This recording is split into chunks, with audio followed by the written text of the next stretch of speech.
नमोस्तु रामाय सलक्ष्मणाय दिव्यै च तस्यै जनकात्मजायै नमोस्तु रुद्रेन्द्रमानिलेभ्यो नमोस्तु चन्द्रार्कमरुद्गणेभ्यः सीतानाथसमारम्भां रामानन्दार्यमध्यमाम् अस्मदाचार्यपर्यन्तां वन्दे गुरुपरम्परां वन्दे गुरुपरम्परां वन्दे गुरुपरम्परां।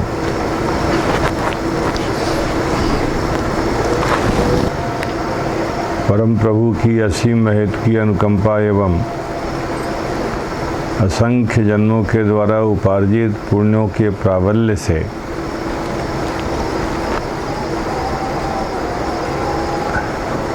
हम सभी लोगों को सर्वश्रेष्ठ मनुष्य जीवन की प्राप्ति हुई। भगवान की सृष्टि में इससे बड़ा कोई भगवान का निर्माण नहीं, कोई सृष्टि नहीं, कोई अवदान नहीं है, सबसे बड़ा। और वो भगवान ने हमारे कर्मों को पुरस्कृत करके आगे करके उनको माध्यम बना करके, पिछली चर्चा में आपको बतलाया गया था कि जिस किसी भी प्रकार से कोई सत्कर्म हो गए, अज्ञात हो गए, प्रासंगिक हो गए, यादृच्छिक हो गए, सामान्य बुद्धि मूलक हो गए,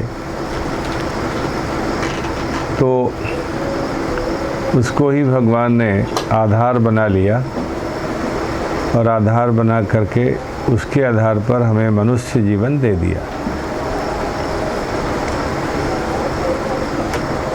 यदि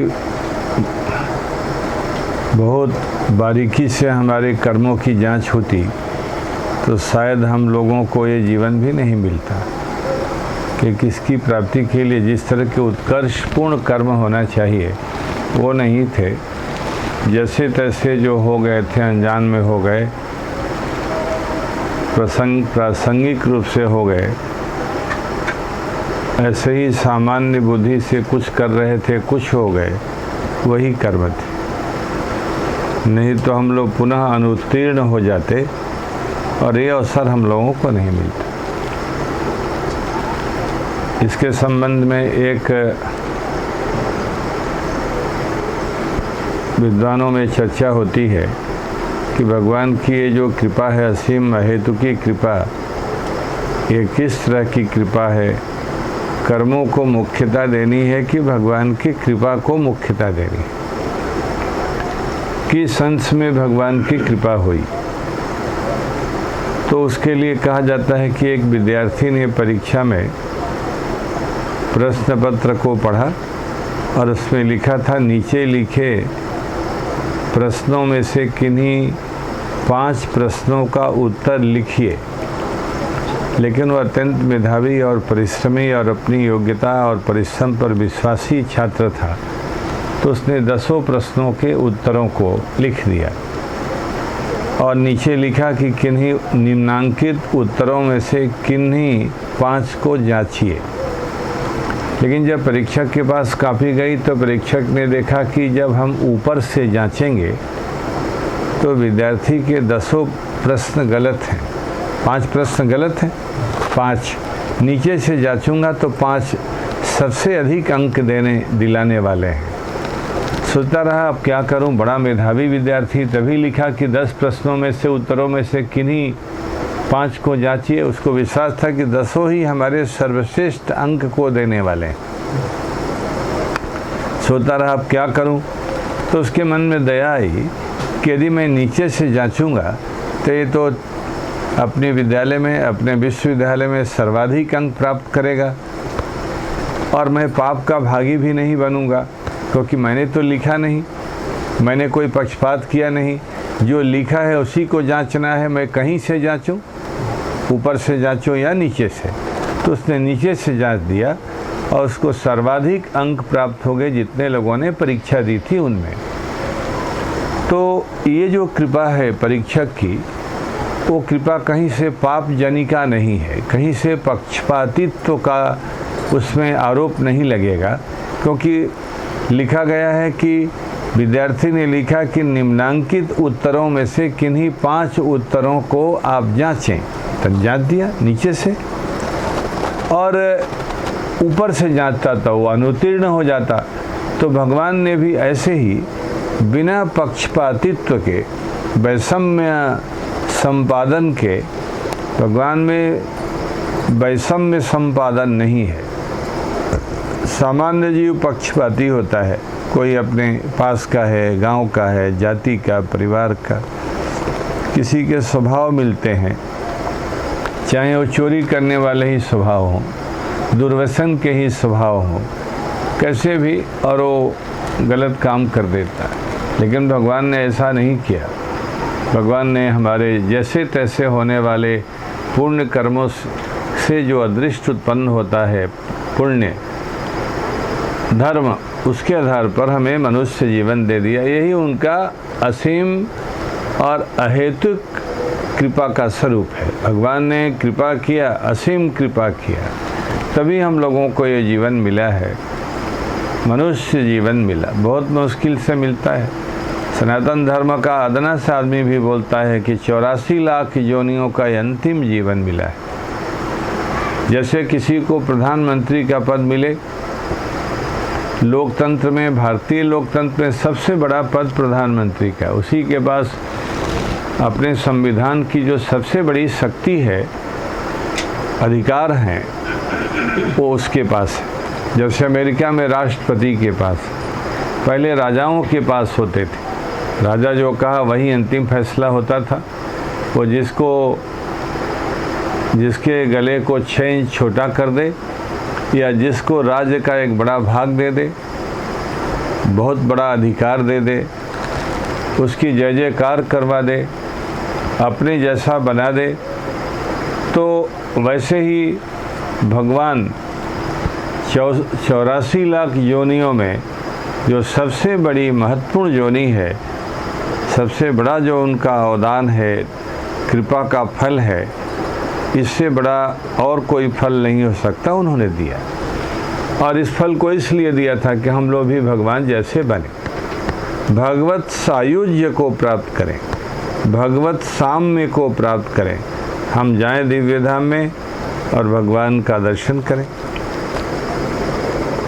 उनके दिव्य स्वरूप का, उनकी लीला का, उनके स्वभाव का।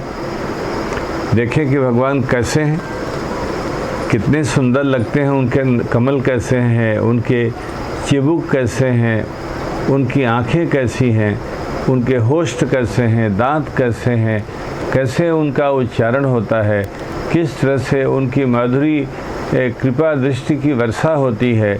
तो भगवान की दया से इस तरह का आनंद लेकर, और आनंद के लिए तरसता हुआ जो जीवन था जीव का, कि कब आनंद की 2 बूंदें ऐसे बूंदें मिलेंगी जिससे सारा हमारा जीवन रसासिक्त हो जाएगा, रस से ओतप्रोत हो जाएगा, आनंद से ओतप्रोत हो जाएगा, और आनंद के लिए तड़पता हुआ जो हमारा मन था, अब आनंद से सराबोर फिर भगवान की सेवा में लग जाता है। जब भगवान से जिससे आनंद की प्राप्ति होती है, उसकी सेवा का भी मन होता है कि उसके पास बैठें, उसके यहाँ थोड़े उसके कमरे में झाड़ू लगा दिया, उसको जल पिला दिया, उसकी किसी न किसी तरह से मुझे उसकी सेवा मिले। यदि उसको ज़रूरत नहीं है उस सेवा की, उसके यहाँ तो बहुत सारे सेवा करने वाले हैं, बहुत, ये नहीं तो वो नहीं तो वो कौन सा, वो तो दुनिया का मालिक है। लेकिन उसके मन में ये तो रहता है कि मैंने इसको जीवन दिया है तो ये मेरी सेवा करे तो इसकी उन्नति होगी, वो उसका बड़ा लाभ है। शास्त्रों में ये भी पढ़ाया जाता है कि भगवान भोग्य हैं, जीवों के भोग्य, उनका दर्शन करना, उससे आनंदित होना, वो अपने सूखे हुए जीवन को उसको आर्द्र बनाना, सिंचित करना रसों से, आनंद से, शांति से, सब तरह से सूखापन था। तो भगवान ने जीवन दिया है और ये जीवन अपने जैसे बनाने के लिए दिया। उसी क्रम में हम लोग परम पद सोपान की जो पहली सीढ़ी थी उसकी चर्चा विगत कई दिनों से कर रहे थे। परम पद सोपान, परम पद माने भगवान के धाम की प्राप्ति, यद गत्वा न निवर्तन्ते, जहाँ जाने के बाद जीव को लौटना नहीं पड़ता। ये जीव लौटने से बहुत परेशान है। जैसे किराए के मकान में जाओ तो किराए के मकान में थोड़े दिनों तक किराएदार रखता है, बाद में बोलता है खाली करिए। अब आप कहीं और जाइए तो खाली इसलिए कराता है कि जब दूसरा किराएदार आएगा तो किराया बढ़ाऊंगा। कोई और आएगा, बोलूँगा कि नहीं 3,000 नहीं 4,000 लगते हैं, 5 लगते हैं, और जगह महंगाई हो रही है तो मेरी क्यों नहीं हो। कोई और आएगा, बत्ती काट देगा, पानी काट देगा, बहुत देर से आए, अनेक तरह से अपमानित करना, झगड़ा करना, अशांत वातावरण। तो भगवान की दया से हम लोगों ने भी 84 लाख योनियों में सारी दुर्दशा देखी। उसका भी वर्णन आपको सुनाऊंगा कि कैसे कैसे वो जब विवेक को प्राप्त हो गया जीव तो अपने पिछले जीवनों को याद भी करता है। तो भगवान की दया से पीछे बतलाया गया कि कैसे भगवान ने उसके जन्म लेने के पहले अपने कृपा कटाक्ष से उसको जोड़ा, समन्वित किया। अपनी कृपा की जो वृष्टि है वो किया उसको जन्म लेने के पहले, उससे उसको अन्वित किया और इसके बाद में उसमें परिवर्तन शुरू हुआ। धीरे धीरे धीरे गुरु की प्राप्ति हुई और गुरु ने जो उसको विस्मृत हो गया था, भूल गया था, ईश्वर का स्वरूप स्वभाव, उसका जो अपना दास भाव है, शेष भाव है, ईश्वर जो उसका भोग्य है, स्वाभाविक अनुभव का जो उसको अधिकार है, सेवा का अधिकार है, ईश्वर का ही वो, ईश्वर के लिए ही है वो जीव, वो सारा भूल गया था। सब वो केवल अपने शरीर को और अपने 4-5 लोगों को ही सब कुछ समझता था। उन्हीं के लिए चोरी करना, चमारी करना, झूठ बोलना, अत्याचार करना, जो नहीं करना चाहिए सब उन 2-4 लोगों के लिए करता था। यह ज्ञान में होता है। ज्ञान होने के बाद आदमी को जब समझ में आ जाए, जब उसको आ जाए कि हमें राम कृष्ण ही ईश्वर हैं, उनकी सेवा तो काहे करेगा संतोषी माता की। जगदम्बा, सीता, पार्वती, लक्ष्मी का ज्ञान हो जाने के बाद कोई से जो देवियाँ, रोज़ एक देवी प्रकट हो जाती। मैं एक बार चातुर्मास कर रहा था नासिक में, तो रोज़ लोगों को कहता था वे लोग कैसे हैं जो शिरडी के साईं बाबा के यहाँ आकर ही चले जाते हैं और नासिक नहीं आते हैं काले राम जी के दर्शन के लिए। भगवान राम जी की लीला की बहुत बड़ी भूमि है नासिक। वहीं उन्होंने दंडकारण्य में जो स्थापित वन था उसको सही किया, और जहाँ अत्याचार, दुराचार और तमाम तरह के जो शास्त्र विरुद्ध कर्म हैं इतनी मात्रा में हुए थे और हो रहे थे जिसका कोई मापक यंत्र नहीं था, भगवान ने उसको बिल्कुल दिव्य भूमि बना दिया, सब सफाई करके। और भगवान कहाँ, भगवान राम कहाँ, शिरडी के साईं बाबा।